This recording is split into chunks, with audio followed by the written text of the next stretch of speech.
Ola, son a mamá de Noé e Clara de segundo de primaria e vou vos contar o conto da bruxa regañadentes.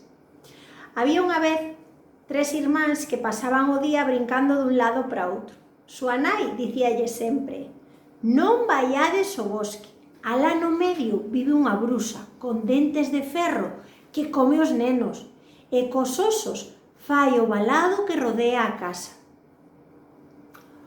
Un día o irmán grande dixo: imos ao bosque. Eu non lle teño medo ás bruxas.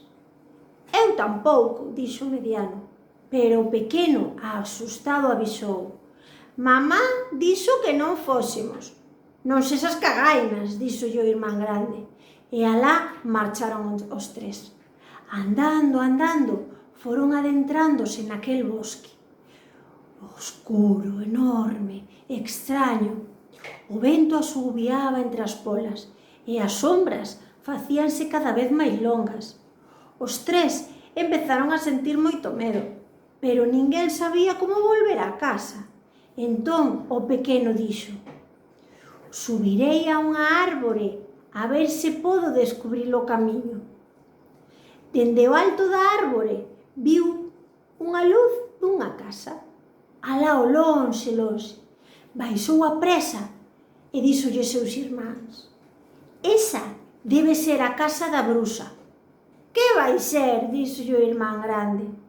Aínda falta moito para chegar ao medio do bosque. Vamos. Cando se achegaron á casa, unha muller asomou pola porta. Vinde, meus pobres, non teñades medo. O cheiriño da comida abriulle o apetito. Eu vou entrar, dixo o irmán grande. Eu tamén, dixo o pequeno. Os dous maiores avanzaron confinados, pero o pequeno, aquela casa tiñalle malas trazas. Que ben cheira, exclamou o mediano. Pasaredes aquí a noite, dixo a vella. Mañá levareivos á casa. O pequeno, mentras tanto, achegouse a unha gaiola que estaba enriba dun arcón e preguntou: e para que é isto? A vella, disimulando, contestoulle: para encerrar cans extraviados, gatos abandonados e tal vez nenos perdidos, pensou o pequeno. Cando acabaron de cear, deitáronse os tres nun cuarto. O grande axiña quedou dormido. O mediano tardou un pouco en dormirse, pero o pequeno daba voltas e voltas e non podía pegar ollo. Entón viu a lúa, que iluminaba o bosque, a horta e o valado de osos. Osos de pernas, osos de brazos, osos de nenos pequenos. O pequeno meteuse na cama e tapouse. A bruxa entrou a modo e preguntou en voz baixa: hai alguén desperto? Non se atreveu a dicir nada. Non dicía nin pío, pero a bruxa achegábase cada vez máis.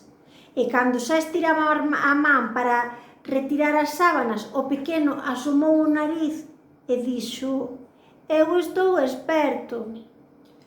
E como non durmes? É que antes de deitarme, mamá sempre me dá un ovo fritido. A vella, arrastrando os pés, saíu fungando. Un ovo fritido, traereicho. Ademais, tamén un anaco de pan para facer unhas sopas.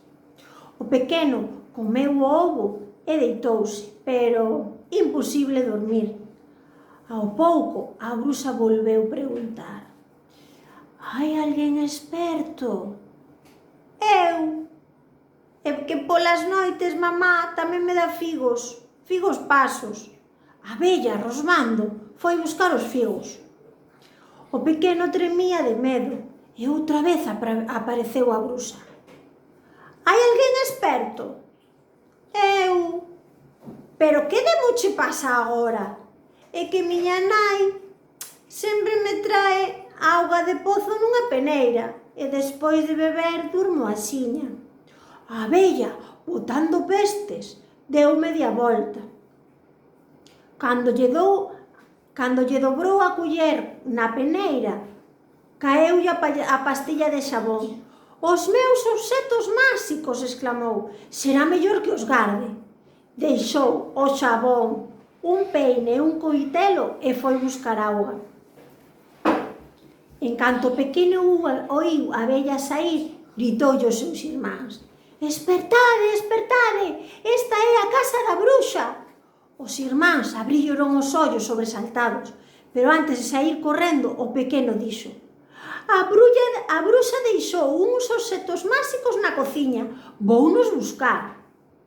A vella seguía no pozo tentando encher a peneira. Cando viu os rapaces fuxindo a luz da lúa, botou a correr detrás deles regañando nos dentes. Eles corrían e corrían, e a bruxa achagase cada vez máis aos irmáns. Entón o pequeno dixo: «Tirareille o xabón, a ver se o pisa e así cae escarranchada». Entón tiroulle o xabón. A bruxa caeu diante do xabón e converteuse nunha montaña de espuma enorme. A bruxa picabanlle os ollos e, escupindo burbusas, gritou: «Veredes cando vos pille!» Os tres irmáns seguían correndo, e a bruxa volvíase a chegar rapidamente. Entón o pequeno lanzou o peine. «Que lle espete na cabeza!» gritou. O peine cravouse no chan e converteuse nunha tupida rindeira de árbores. A bruxa abriuse camiño, serrando as árbores cos seus dentes de ferro e gritando: «Veredes cando vos pille!»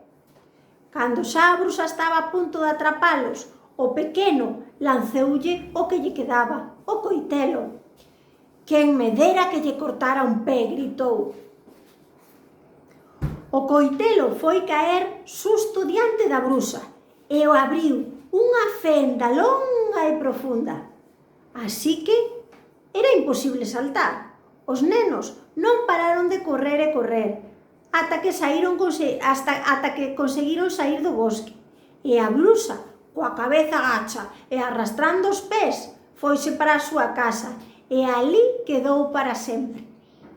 Espero que vos gustara. Un bico grande para todos e vos amaín.